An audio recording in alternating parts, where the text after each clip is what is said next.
يعني طبعا وينويريين دور كصوماليات كقيب قاطي برنامج كان هو فرانكوتريس صوته هو على نواحي هاي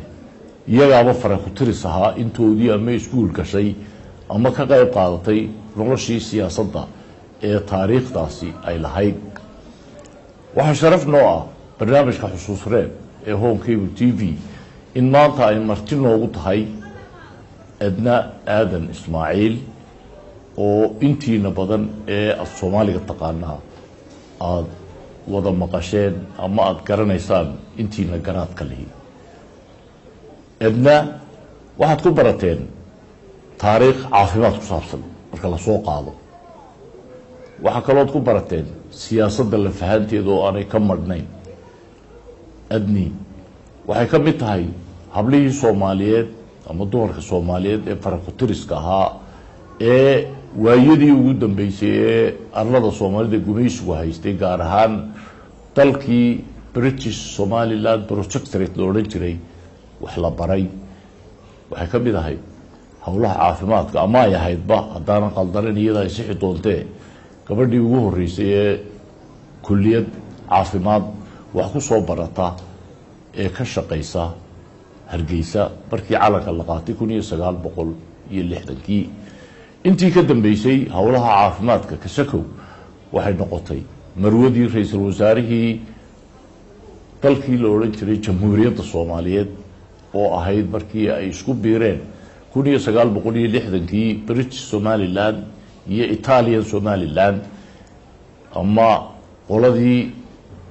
jamciyadda qurumaha ka dhaxaysa ku meel gaar ahaan u sii hayn jirtay ee Soomaaliya loo oran jiray adni jamciyadda qurumaha ka dhaxaysa laanteeda caafimaadka ay ka shaqeysay gobollo ay madax ka noqotay markii burburka iyo baabo uu dhacay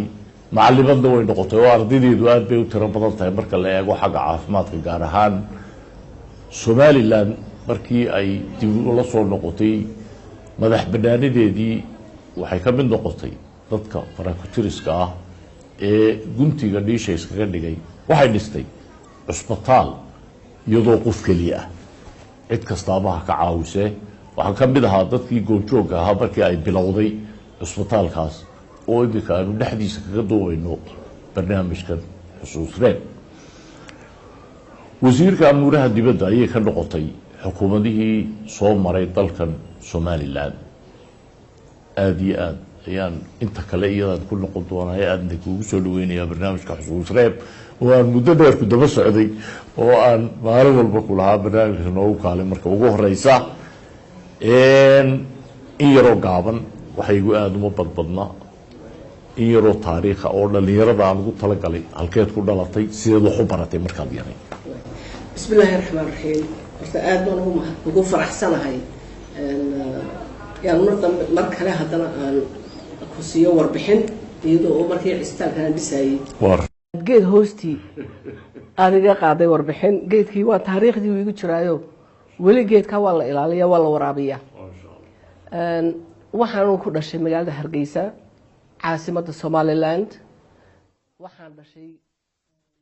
تاريخ markay ahayd bisha September 8 1930 ma sha Allah soo badan ama taqaano waqtiga dhasheen iyo waxay deertii heblaye iyo gugii hebel iyo abaartiiba marka anu cistaar baan ku dhashay Allah yarxamo aab aadan dhakhtar sax oo in yar in kasii xusuusan tahay ayaa dhakhtar marka cistaar baan ku dhashay sax hooya dib la kulantay markii aniga ay foolanaysay waxay noqotay markaa taladu ilmuhu hay iska dhintay bal hooyada uun dad ma la badbaadiya mise waa la soo jiidaa oo baraal lagu soo jiida marka halka dakhar baan ku leeyahay laba dakhar baan leeyahay halka dakhar baan ku leeyahay halka kale dakhar baan ku leeyahay waa barihii la igu soo jiiday marka caruuro badan oo anagu baan ka dhalino oo de nabar iyo yeesha walidii ka horeeyay ayaa anagu waa kaas taladu waxay ahayd in day leeydaayo halka aan ku baqtiyo iyo in la soo jiido nabar yeesho de nabarkii waa kaas oo xigma celin oo aniga intaas oo sanadood ku xiimaya Ilaahayna igu badbaadiyay Hargeysa ku dhashay isbitaalka iminka la yidhahdo cisbitaalka TB-da ayaa markaa jiray kan iminka group hospital waqtigaa ma jirno dhowr iyo kontonkii baa la furay ayaa la furay markaa cisbitaalka iminka TB-da loo dadka lagu daweeyo xanuunka feedhaha aabahay aadan dhakhtar buu ahaa wuxuu ahaa dhakhtar buu ahaa wuxuu ahaa qofka ugu sarreeya darajo ahaan oo Soomaaliyeed caafimaadka dadka ka shaqeeya wuxuu wax ku soo bartay cadan markii dambana England buu dhowr jeer tagay oo ku soo bartay qof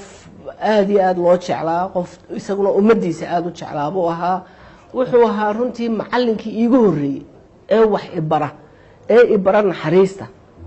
wuxuu ahaa macallinkii ugu horreeyay ee aan qofkii aan wax ka barto ee aan sidii qofkaa tiigso qofkii ugu horreeyay buu ahaa markaa waxaan cisbitaalka iyo caafimaadka iyo waan ku soo ag koray kolba halkii aabba ka shaqaynayay ayuumaan aanu ag joognay markaa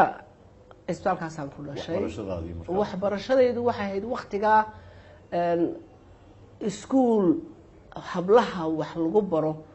dalkii Somaliland muu lahayn markaa waxaa jirtay habaryartay Allah yarxamo